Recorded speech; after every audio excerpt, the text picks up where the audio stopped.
Hi guys, Shri Shri రాజావారు అనే ఒక మూవీ అయితే ఆహాలో అయితే స్ట్రీమింగ్ అవుతుంది అనమాట. ఇక మూవీ విషయానికి వచ్చేస్తే నాకైతే నచ్చలేదు guys. So routine screen play, routine love story, so దాంతో పాటు ఫాదర్స్ కి మధ్య రైవలరీస్, ఏం జరిగింది ఏంటి అనేది ఆ స్క్రీన్ ప్లే అనేది సో రొటీన్ అయిపోయింది అనమాట. సో అంత మించి అయితే మూవీలో ఏం లేదు.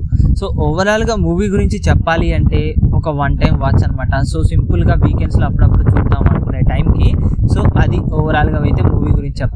సో శతమానం మూవీ డైరెక్టర్ దగ్గర నుంచి మనం అయితే ఇది ఎక్స్పెక్ట్ చేయలేదు. కొద్దిగా ఒక రాడ్ ఫిలిం అనే చెప్పొచ్చు అనమాట. నాకైతే ఓవరాల్ గా చెప్పాలి అంటే one time watch guys. Movie గురించి చెప్పాలంటే అంత పెద్దగా అయితే ఏం లేదు. ఇక బేసిక్ మూవీ ప్లాట్ విషయానికి వచ్చేస్తే మన హీరో పుట్టగానే అయితే చనిపోతాడు అనమాట. సో తన ఫేస్ మీద ఒకేసారి వాళ్ళ బాబాయ్ సిగరెట్ పొగ ఊదేసరికల్లా తను బతుకుతాడు అనమాట. అక్కడి నుంచి తన లైఫ్ సిగరెట్ తో స్టార్ట్ అయినట్టయితే ఉంటది. సో ఒకనొక టైం సిచ్యువేషన్ లో సిగరెట్ అయితే మానేయాల్సిన అయితే అవసరం వస్తుంది. సో తను మానేశాడా లేదా అనేది మూవీ ప్లాట్.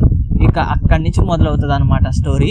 ఇక ఫస్ట్ హాఫ్ ఏదైతే ఉందో hero introduction, heroine introduction, hero fathers rivalries, వాళ్ళ లవ్ స్టోరీ, సో ఇంటర్వెల్ ముందుకి ఎంగేజ్మెంట్. ఇక సెకండ్ హాఫ్ ఏదైతే ఉందో ఆ సిగరెట్ మానేసాడా లేదా అనేదే మూవీ ప్లాట్ అనమాట. ఇక ఓవరాల్ గా అంటే చెప్పాలి అంటే అంత పెద్దగా అయితే ఏం లేదు. సో క్లైమాక్స్ అనేది బెటర్ ఫీల్ అనేది ఇచ్చింది. సో ఆ ఎమోషనల్ డైలాగ్స్ అవి కొద్దిగా బెటర్ అయితే అనిపించినాయి అనమాట. ఇక మూవీలో ప్లేసెస్ విషయానికి వచ్చేస్తే డైలాగ్స్ బాగానే అనిపించాయి. అలాగే రావు రమేష్ గారిది, నరేష్ గారి యాక్టింగ్ అయితే చెప్పక్కర్లేదు, ఏ క్లాస్ అని చెప్పొచ్చు. హీరో గారు కూడా బాగానే చేసినట్టయితే అనిపించింది. అండ్ సెకండ్ హాఫ్ బెటర్ అనిపించింది, క్లైమాక్స్ కూడా బెటర్ అనిపించింది. సాంగ్స్ బీజిఎమ్స్ కూడా అంత పెద్దగా అయితే ఏం లేవు. సినిమాటోగ్రఫీ కూడా నార్మల్ గా అనిపించింది అనమాట, పల్లెటూరు లొకేషన్స్. ఇక మైనస్ విషయానికి వచ్చేస్తే ఫస్ట్ హాఫ్ లాగా అనిపించింది. Routine screen play, routine story content, and దాంతో పాటు ఫస్ట్ హాఫ్ వల్ల చాలా మూవీ అయితే ఎఫెక్ట్ అయిపోయింది అనమాట. అండ్ ఇక ఓవరాల్ గా చెప్పాలి అంటే అంత పెద్దగా అయితే ఏం లేదు గైస్. నేను దీనికి రేటింగ్ వచ్చేసి 5 అయితే 2 అయితే ఇస్తున్నాను గైస్.